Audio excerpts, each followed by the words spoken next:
This is a Cannondale Cargowagen. I think it's the Neo2 maybe. It's one of these fancy commuter bikes that might replace one of your cars.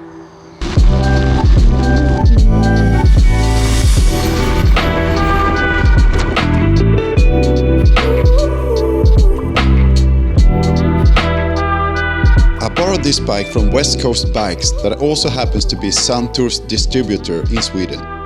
If you want to know more about Suntour's lineup of forks and shocks, I did an interview some time ago with the owner, which you can find in this link if you're interested. But back to the Cargowagen, which was released worldwide about a year ago. It's an e-bike if you didn't know, equipped with a very powerful Bosch motor with 85 Nm of peak torque. It's one of the most powerful and popular motors on the market. And just by looking at that, you start to realize that the Cargowagen is about quality. No matter how heavy cargo you put on the bike, this motor will haul it effortlessly. The battery is removable and can be charged away from the bike, which is important if you, for example, live in a cold country. Batteries shouldn't be stored in colder temperatures. But there is of course the option to put the plug straight into the bike too. The battery gives plenty of range for most people, but if you look closely, you will find there's room for another big battery. Great for long commutes or adventure rides. Both batteries can be charged at the same time, using the same plug on the bike for convenience. The battery also powers lights from Lesin. That these quality lights come as standard is also great. Everything is managed with this controller, which in my opinion isn't a looker, but it works well enough. I have used that controller on many EMTBs in the past and have no complaints about the function at least. There is a Kiosk display here too that can show everything you want really, including turn-by-turn navigation when connected to the app. I'm not going to go through all functions in this video, that could be an entire video of its own. You only need to know that you will not miss any function with this system. It does look rather busy up here with all of the cables. It usually looks like this on e-bikes, and maybe in a way it's good that the cables are easy to reach from a service point of view. The cables going to the rear are neatly routed through these ports in the frame. Let's just pray that there are internal sleeves to guide the cables. Otherwise it's a hassle to replace them. But at least the cables are out of the way from accidentally kicking them with your feet. I really like the looks of the Cargowagen, for being a Cargowagen I mean. I like the orange rear rack, in contrast to the battleship grey sturdy frame. The silhouette is long, low and sleek. It's actually a longer bike than a big enduro mountain bike. But the low center of gravity and smaller wheels does make it more nimble. The wheels are 20-inch wheels, and there are a couple of reasons for the small size. Firstly, the center of gravity gets lower with smaller wheel sizes, which is important since the total carrying capacity is 200 kilos. Secondly, smaller wheels can carry heavier loads and are more durable than larger wheels. The internal rim width is a decent 35 mm, which makes it somewhat surprising that the Schwalbe tires aren't that wide. It's 2.6 inches up front and 2.15 inches in the rear. Why so skinny in the rear, I wonder? Maybe this particular tire can take heavier loads, but what do I know? The rear rack is quite versatile and can be equipped with an optional rail, a couple of seat pads and rather big pannier bags.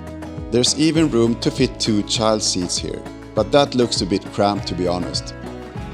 The advantage with this bike type over something like this is the maneuverability.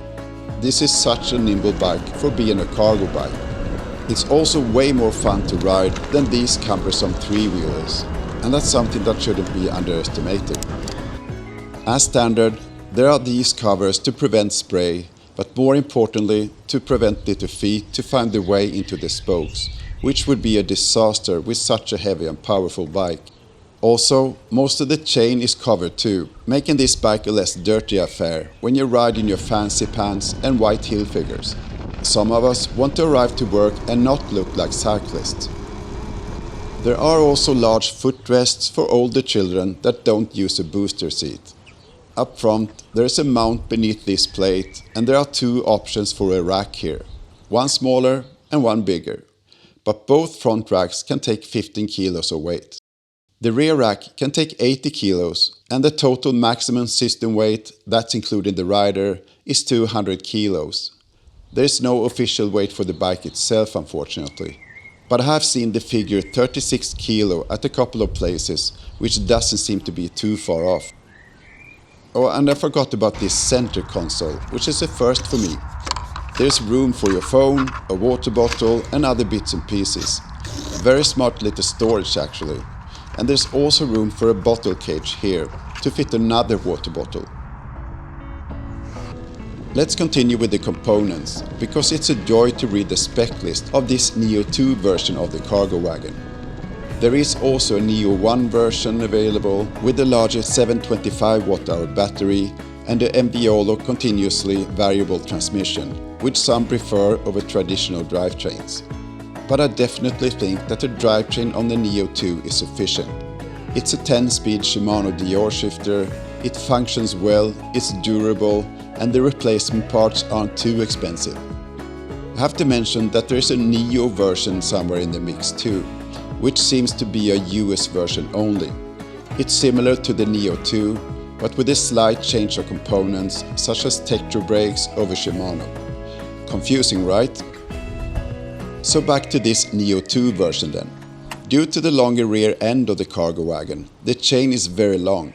I think it's 2 chains put together here, which should result in massive chain slaps if it wasn't for this chain guide here. I had no problems with the chain on my short test ride. Going to the front end of the bike, we find the 80mm Suntour Mobi 34 cargo fork. It functions perfectly fine, but I wish this was an air fork, which can be adjusted for your weight and cargo better. This is a coil spring fork with a preload dial for at least some adjustment possibilities. Since the travel is only 80mm, I think you might get away with 34mm stanchions.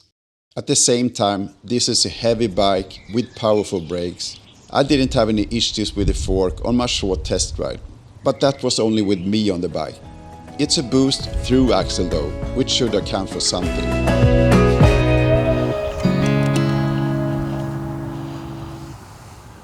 On the Neo2, we get 4-piston Shimano brakes with 2 or 3mm rotors up front and 1 80mm rearwards. These are mountain bike brakes with more than enough stopping power. I was pleasantly surprised to find such nice brakes on this type of bike. Can't help thinking though, wouldn't it be cool to find ABS brakes here, at least as an option? A Bosch motor system is there, and so is a Suntour 4. I don't know, maybe that would have affected the price too much, but when hauling kids in Swedish winter, safety is a priority. The cargo wagon only comes in one size, so adjustability is important to fit as many types of riders as possible. I have never in my life seen so many spacers on a bike, but I guess that's a good thing if someone wants to cut the fork shorter. There is an adjustable stem here too, which is fitted to this rather cool riser bar. And another thing that I highly appreciate is that the bike comes with a dropper post as standard.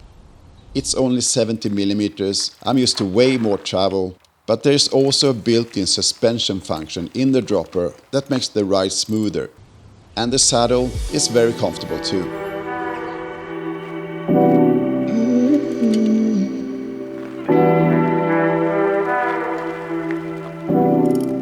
Speaking of comfort, I'm very happy to see these grips with palm rests that also come as standard.